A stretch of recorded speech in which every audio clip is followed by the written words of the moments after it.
अब इसकी third entry यानी कि लास्ट एंट्री करेंगे, जो कि गुडविल को विड्रॉ करने की होगी। तो ये भी आदि वहीं से उठानी है। Old partners capital account debit to cash account. तो ओल्ड पार्टनर के नाम लिखेंगे फिर से आप। सबसे पहले Pinku's capital account debit, Minku's capital account debit to cash account. अब एक बात का आप ध्यान रखेंगे कि यहाँ पर गुडविल नहीं आएगा। हाफ गुडविल उन्होंने विड्रॉ कर लिया है तो old partners capital account debit to cash आता है। कैश निकाल के बोले जा रहे हैं। हाफ गुडविल कितनी हुई?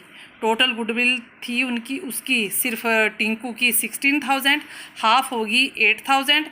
8,000 को भी आपने किस रेशो में बांटना है? 3:1, जो कि सेक्रीफाइसिंग रेशो है। तो मैं देखती हूँ जो पिंकू है उसके हिस्से में कितनी आई हाफ का? 8,000।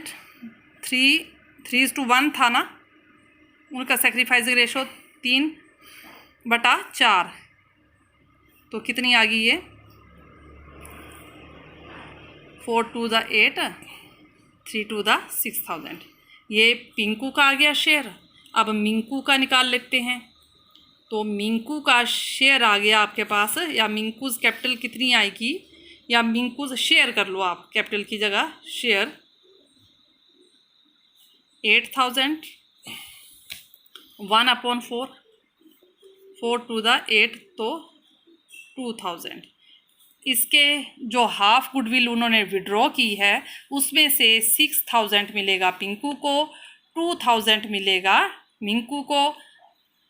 दोनों का टोटल कितना हो गया? 8,000।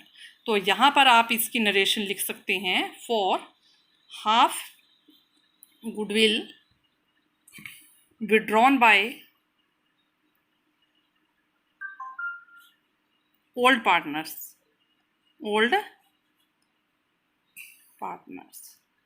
तो ये था आपका ट्रीटमेंट ऑफ गुडविल। तो इस तरह से ये क्वेश्चन बहुत इजी है। आपने ये याद रखना है कि जब भी कोई नया पार्टनर फर्म में आता है तो वो दो चीज़ें लेके आता है, एक कैपिटल और दूसरा गुडविल। कैपिटल को बिजनेस में ही रखा जाता है और गुडविल को ओल्ड पार्टनर्स आपस में सेक्रीफाइसिंग रेशो में डिस्ट्रीब्यूट कर लेते हैं। तो 50,000 तो वो कैपिटल लेके आया, लेकिन सीधे ये लिखा है कि वो अपना गुडविल का शेयर लेके आया, लेकिन हमें ये नहीं पता चल रहा था कि वो कितना लेके आया है। हमें पूरी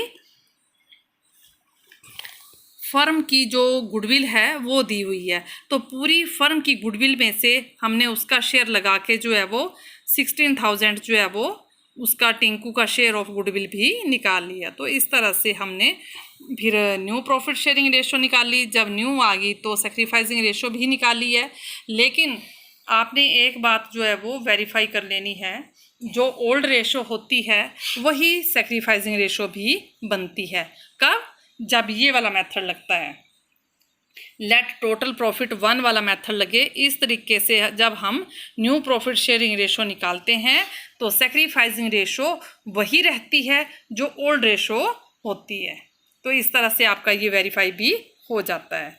तो ये एंट्री आपने पहली सिचुएशन पर्सनली देता है, वो है नहीं इसमें, तो उसके लिए वैसे भी कोई जर्नल एंट्री नहीं आएगी। सेकंड सिचुएशन की 2 एंट्री और थर्ड सिचुएशन की 3 एंट्री। ये है आपका क्वेश्चन। अब आज आपने इस क्वेश्चन को अच्छे तरीके से समझना है। इसी क्वेश्चन को दोबारा से भी करना है और मुझे सेंड करना है। इसके बाद मैं आपको दूंगी कोई क्वेश्चन करने के लिए घर के लिए होमवर्क। Thank you.